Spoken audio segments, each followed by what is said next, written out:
I got fired from 5 different jobs. Yeah. And then I got pregnant with my son unexpectedly. And then at 8 months, my son's father went to prison. I had to get on government's assistance to have my baby. I was on WIC, Women, Infant, and Children, to feed my child. And when my son was 8 months old, I went to the ATM to get $20 out the bank because I didn't have any Pampers for him. And in order to get $20 out, you got that $20 in. I had $11.42. And I still can't tell the story without getting emotional because it's my story. For 2 days, I had to wrap my son in a towel. But something happened, Steve, in those 2 days. I was at rock bottom.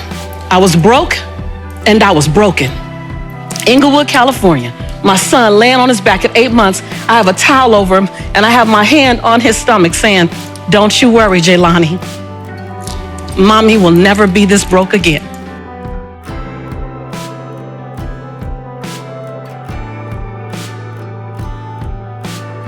And I made a decision. I was bankrupt. And every stinking thinking I had, I was bankrupt and trying to protect my pride. I was bankrupt and trying to be all that in a bag of chips and a bowl of grits, falsified. I was bankrupt and trying to not ask anyone for help. I was bankrupt in everything that was holding me and keeping me where I was. I've always talked a good game, but I wasn't doing anything with my gift. And all that thing about potential, I was tired of having potential. I wanted to have my now. And I looked at that baby at 8 months and I said, I want to transform your life. Because you didn't ask to come into this chaos. Come on. As an African-American male child in South Central Los Angeles with a single mother whose father's in prison, he had a 66% chance of going to prison himself. Not on my watch. Not on my watch. So if I have to be willing to drastically transform myself so that I can become the woman that I know I can be. Right. And that's what I began to do. I was radical. So I was hungry. I was hungry. People often want to call me the exception. Like, oh my God, you're the exception. No, I'm not the exception. I'm an average, ordinary woman who chose every day to make one more extraordinary decision. I'm an average, ordinary mom who said, I want to drastically transform my son's future. That he deserves to have every option that every other child would have, irregardless of what he was born into. I just was crazy enough to believe that. That it doesn't matter the color of my skin, doesn't matter my religious background, doesn't matter my origin, it doesn't matter my mom's bank account and my dad's bank account when I was born. None of that means my future. That's just the circumstance that I came from. That's not what defines my future. I just believe that. Not a lot validated it, but faith is believing in the unseen anyway.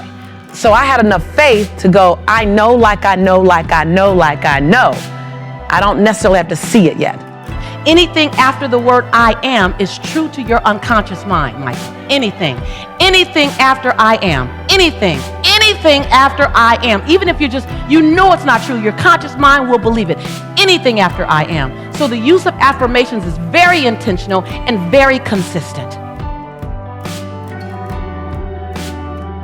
What did you do, Lisa? What did you do to change your life?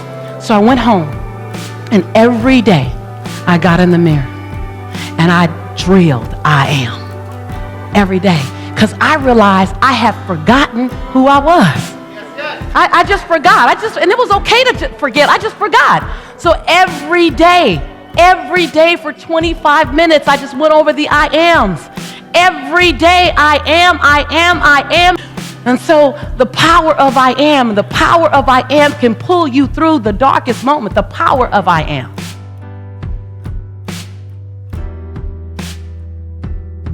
I didn't dream big enough at that time. I didn't know. I felt like my dreams were covered and smothered with the cultural limitations. We're defined by who our parents were, what our culture can do, what our community can do. So you look at all the areas of our lives, financially, mentally, emotionally, family, geographically, and all of those things kind of put us in a box. And some of our boxes are this big, so we think they're amazing. Some of them are this big, and we know they're choking the life out of us. The reality is, we're trained to be realistic, to be logical, to stay practical. And there's nothing realistic and logical about Steve Jobs and his journey. There's nothing realistical and logical about Dr. Martin Luther King and his willingness to be radical for a change that none of us saw coming. There's nothing realistic about Nelson Mandela leaving prison after 27 years and leading the largest forgiveness movement ever. There's nothing realistic and logical about even my journey. Born and raised in South Central Los Angeles, having 3 fights a week just to get home from school, being told that I was the weakest writer my teacher had ever met and that I should never speak in public by my speech teacher, to looking at my life today and going on and having a child before I got married and getting on government's assistance just to feed my baby, not having money to buy him Pampers, and wrapping my son in a towel for 3 days until I can afford to get money to buy him Pampers. I look at my life and I wasn't supposed to be who I am today. Something turned, but it didn't come from outside. It didn't come from my culture or my community. It came from within. Who I was committed to transforming my life into just didn't fit. It didn't fit realistic. It didn't fit practical, and it didn't fit logical. I didn't know how I was going to get there. There were no examples of how I would get there. There was no instructions. There was no GPS. And there wasn't even anyone around me that had an idea of how to help me. All there was my intuition, my internal GPS, my internal God placement system, and the will and the desire and the big dream inside my belly. And I was willing to keep at it until I birthed something greater than myself. In order to live the life you love and love the life you live, you have to be willing to step on the other side of normal, on the other side of where people give you permission to step. You have to be willing to step on the other side of realistic. You have to be willing to dream big and give yourself a radical chance for a radical future and a breathtaking possibility. It starts with you, I promise. If you enjoyed this video, please like, share, and subscribe. Be the best version of yourself. Be unstoppable. Until next time, stay motivated, stay positive, stay awesome. Peace out.